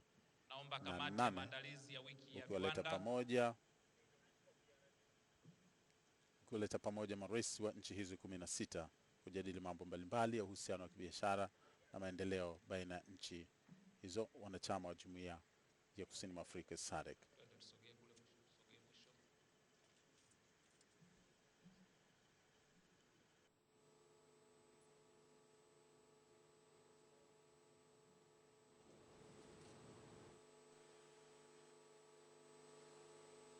Asante. Haya, tunaweza tukatoka. Mheshimiwa Rais wa Jamhuri ya Muungano wa Tanzania, itifaki ya picha imeishia hapo, na kwa heshima kubwa sasa tutakaribisha tena brass band ya polisi kwa ajili ya wimbo wa AU Sadc, na baadaye watamalizia na wimbo wa taifa la Tanzania. Brass band, wakati brass band wanajiandaa, naomba tuchukue nafasi. Kiongozi wa brass band, tutakupa ishara wakati watu wamekwisha fika kwenye siti zao. Tutaanza na ile wa AU, alafu tutafuata wa Sadc, alafu tutamaliza na ule wa taifa. Haya, sasa brass band tuko tayari. Kinachoendelea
Asante na makofi mengi kwa rasmi. Mheshimiwa Rais wa Jamhuri ya Muungano wa Tanzania, kwa wimbo wa taifa tumefika mwisho wa ratiba yetu. Namuomba sasa kwa heshima kubwa mwenyeji wako Mheshimiwa Innocent Basungwa aweze sasa kukutoa katika ukumbi. Wengine naomba tuketi kwa ajili ya matangazo wakati Mheshimiwa Rais akiwa anaondoka katika eneo hili. Shughuli rasmi iliyomleta Rais Dr. John Magufuli katika ukumbi huu na viunga hivi vya ukumbi wa kimataifa wa mikutano wa Mwalimu Nyerere hapa Dar es Salaam ndio imefika tamati. Kazi yake kubwa ilikuwa kufanya ufunguzi ama uzinduzi rasmi wa wiki ya viwanda na biashara, na ni wiki maonyesho ya 4 ya viwanda na biashara ya Sadc ambayo yanautangulia mkutano rasmi wa nchi 16 zinazokutana Tanzania kama mwenyekiti wa Sadc kujadili mambo mbalimbali ya mahusiano ya kibiashara na maendeleo baina ya nchi hizo mbili za Sadc, mkutano ukifanyika hapa Tanzania. Maonyesho yanafanyika katika viunga viwili tofauti, ni hapa katika viunga vya Mwalimu Nyerere kwa maana ukumbi huu, lakini pia Karimjee jijini Dar es Salaam kuna mabanda tofauti ya waonyeshaji zaidi ya 1000 ambao wapo hapa wakuonesha shughuli zao za kibiashara na viwanda na huduma pia mbalimbali. Na hii ni nafasi ya Watanzania kunasa fursa ambazo zitatokana na ubunifu mbalimbali ambao utaonesha kuhusiana na kile ambacho kinaendelea hapa katika viwanda na biashara. Asanteni sana, naomba tufuate utaratibu huo. Nikushukuru sana mtazamaji wa Azam TV tunaomba muongoze sasa kwa kuendelea kubaki nasi. Mawaziri, manaibu mawaziri, makatibu wakuu na manaibu makatibu wakuu pamoja Rais wa Jamhuri ya Muungano wa Tanzania yuko katika viunga sasa vya maonyesho ambako ndiko shughuli inaendelea wakati akifunga shughuli ikifungwa kwa maana yeye kuendelea na ratiba nyingine ili kuruhusu ratiba nyingine ya majadiliano kuendelea huku maonyesho yakiendelea kufanyika kwa siku hizi 4. Nikushukuru sana mtazamaji, endelea kubaki nasi, tutakuwa nawe kwa muda wote wa mkutano huu wa Sadc, mkutano wa 39 lakini maonyesho ya 4 ya Sadc. Asante kwa kuwa nasi. Mimi ni Faraji Sandigea, timu nzima ya Azam iko hapa.